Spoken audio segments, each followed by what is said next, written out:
जिस दिन से मुझे रोपा जाता है उस दिन से ही संपूर्ण पोषण मेरा हक है और ये हक मुझे मिलना ही चाहिए।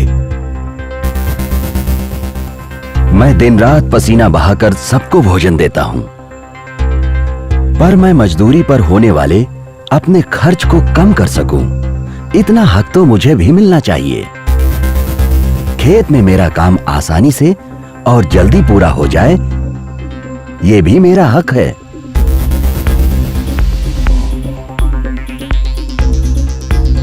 मैं चाहती हूँ कि पर्यावरण सुरक्षित रहे और मेरा स्वास्थ्य ठीक रहे, ये मेरा हक है।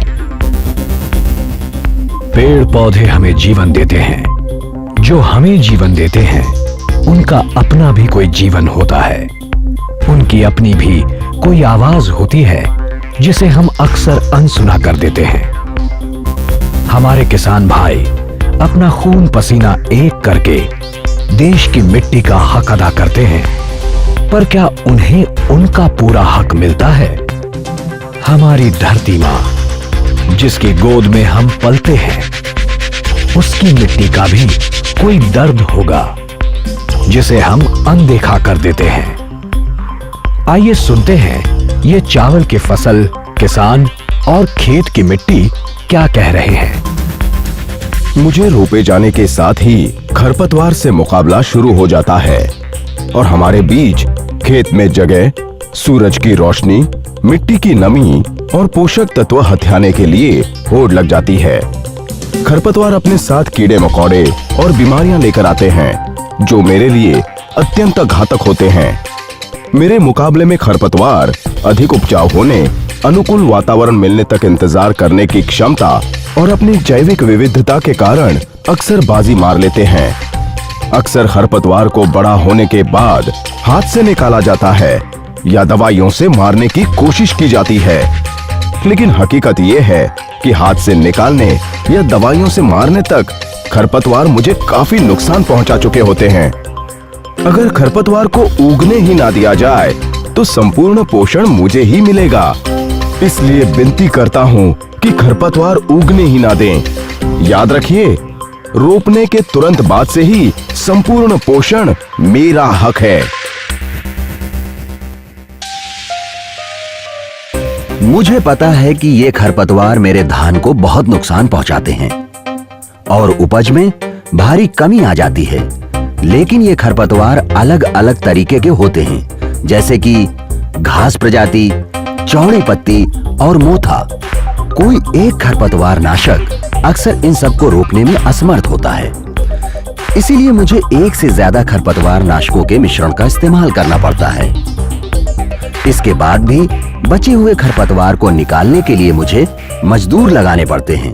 अब देखिए, एक या दो खरपतवार नाशक एक या दो बार उनका प्रयोग करना और ऊपर से मजदूर लगाकर खरपतवार निकालने में मेरा कितना खर्च हो जाता है। मजदूर सिर्फ महंगे ही नहीं बल्कि मिलते भी बड़ी मुश्किल से हैं। खरपतवार नाशकों के इस्तेमाल में झंझट भी बहुत है, क्योंकि खरपतवार नाशक को पहले लेई बना के, फिर मूल घोल बनाकर, फिर उसको पानी में घोलकर, फिर उसे स्प्रेयर से छिड़कना या सूखी बालू में मिलाकर छींटे मारना, कितना झंझट है कोई ऐसा खरपतवार नाशक जो मुझे इन सब झंझटों से छुटकारा दिलाए, जो मेरे खर्चे पर नियंत्रण करके मुझे आसानी से खरपतवारों के नियंत्रण का हक दिलवाए? जब से धरती का जन्म हुआ है तब से मैं हूँ और हजारों सालों से किसान मेरी गोद में फसल उगा रहे हैं। मैं चाहती हूँ कि मैं आगे भी हजारों सालों तक किसान के काम आऊं और अपना फर्ज निभाऊं। मगर अफसोस की बात ये है कि कुछ प्रतिकूल रसायन जैसे खरपतवार नाशकों का सालों तक इस्तेमाल करते रहने से मेरी नमी कम होती जा रही है। मेरी ऊपरी सतह देखिए कितनी सख्त होती जा रही है। इस स्थिति में मैं फसल को अच्छा पोषण देने में असमर्थ हो जाऊंगी। इससे किसान ज्यादा उपज नहीं ले पाएंगे। अगर ऐसा ही चलता रहा तो एक दिन ऐसा भी आ सकता है कि मैं कोई फसल उगाने लायक ही ना रहूं। मेरी नमी मेरा हक है। अगर आप चाहते हैं कि ऐसा ना हो तो यही वक्त है मेरी नमी बनाए रखने का और मुझे मेरा हक दिलवाने का।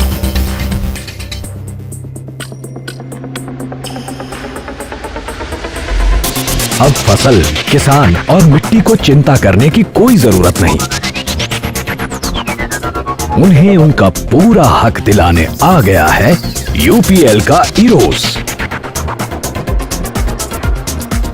इरोस धान की फसल पर हमला करने वाले हर तरह के खरपतवार को उगने से रोकता है, चाहे वो घास हो या चौड़ी पत्तियों वाले हों या मोथा।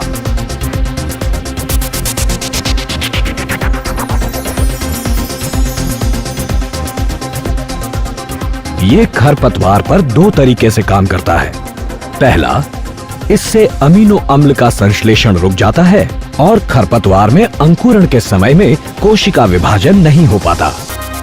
दूसरा, ये लंबी श्रृंखला वाले वसीय अम्लों के संश्लेषण को रोककर खरपतवार को बढ़ने नहीं देता, इसीलिए खरपतवार उगते ही नहीं है और फसल को शुरू से ही संपूर्ण पोषण का हक मिल जाता है। इरोस का इस्तेमाल करना बहुत आसान है। इरोस दानेदार रूप में आता है और इसको किसी के साथ मिलाने, घोल बनाने, छिड़काव करने की या कोई दूसरा खरपतवार नाशक मिलाने की जरूरत नहीं है। ये कम समय में, कम मजदूरी से ज्यादा क्षेत्र में प्रयोग में लिया जा सकता है। इरोस के इस्तेमाल के बाद कोई दूसरा खरपतवार नाशक और मजदूर की जरूरत नहीं पड़ती या बहुत कम मजदूरों से ही काम चल जाता है। इरोस का इस्तेमाल पडलिंग के 3 दिन के अंदर करना चाहिए। इसी कारण किसान को इस्तेमाल में आसानी और कम खर्च का हक मिल जाता है। इसका मिट्टी और फसल पर कोई विपरीत प्रभाव भी नहीं पड़ता।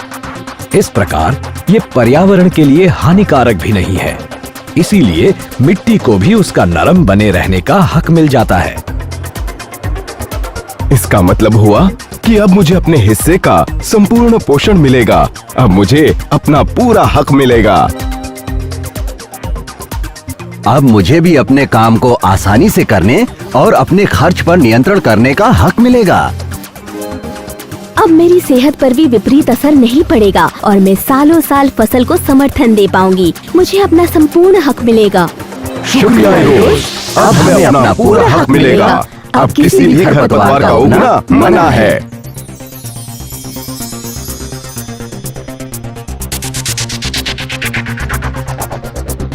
शुक्रिया इरोस। याद रखें, खेत में पानी को 3-4 इंच की ऊंचाई पर ठहरने दें। पडलिंग के तुरंत बाद रोपाई करें या ज्यादा से ज्यादा 3 दिन के अंदर। इससे ज्यादा विलंब ना करें। रोपाई के तुरंत बाद इरोस का 4 किलोग्राम प्रति एकड़ के हिसाब से 3-4 इंच ठहरे पानी में इस्तेमाल करें। पानी को 5-7 दिन तक इरोस इस्तेमाल किए हुए खेत में रोक के रखें।